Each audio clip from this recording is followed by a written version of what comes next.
এই অঙ্কটাতে বলেছে একটি আলমারি 13,260 টাকায় বিক্রি করে যত টাকা লাভ হয় 10,380 টাকায় বিক্রি করলে তত টাকা ক্ষতি হয়। 20% লাভ করতে হলে আলমারিটি কত টাকায় বিক্রি করতে হবে? তো আগে আমাকে কি করতে হবে? আলমারিটির ক্রয় মূল্য নির্ণয় করতে হবে।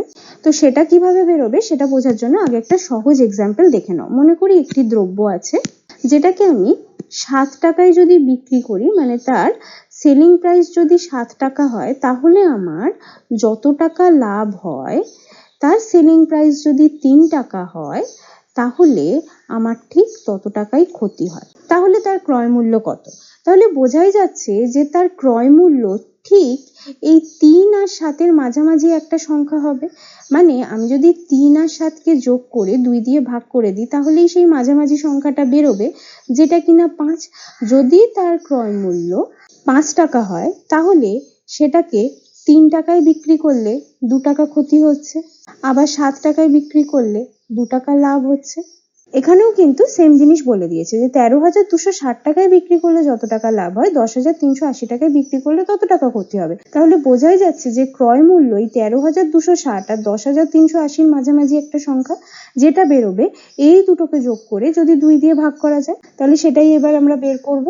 আলমারিটির ক্রয় মূল্য হচ্ছে 13,260 প্লাস 10,380 ডিভাইডেড বাই 2। আচ্ছা, এই দুটোকে যোগ করলে বেরোচ্ছে 23,640। এই দুটোকে যোগ করে পাচ্ছি 23,640, সেটাকে আবার 2 দিয়ে ভাগ করব, তাহলে পাচ্ছি 11,820 টাকা। তাহলে এটা হচ্ছে ক্রয় মূল্য। এবার বলেছে 20% লাভ, তাহলে লাভ কত টাকা হবে? 11,820 20% কত হয় দেখবো এবার। সেটা হচ্ছে 2,364 টাকা।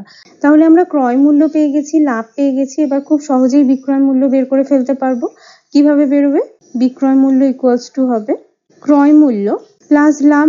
তাহলে এটা আমাদের বেরোচ্ছে 14,184 টাকা। আচ্ছা, তোমরা এইভাবে লাভ বের করে তারপর বিক্রয় মূল্য নির্ণয় করতে পারো। এটা একটা মেথড বিক্রয় মূল্য বের করার। আরো একটা মেথড আছে বিক্রয় মূল্য নির্ণয় করার, সেটা আমি তোমাদের দেখিয়ে দিচ্ছি। যার যেভাবে সুবিধা হবে সে সেইভাবে বিক্রয় মূল্য নির্ণয় করবে। তো এবার আমরা মেথড 2টা দেখবো। সেটা কি দেখো, বলেছে 20% লাভ।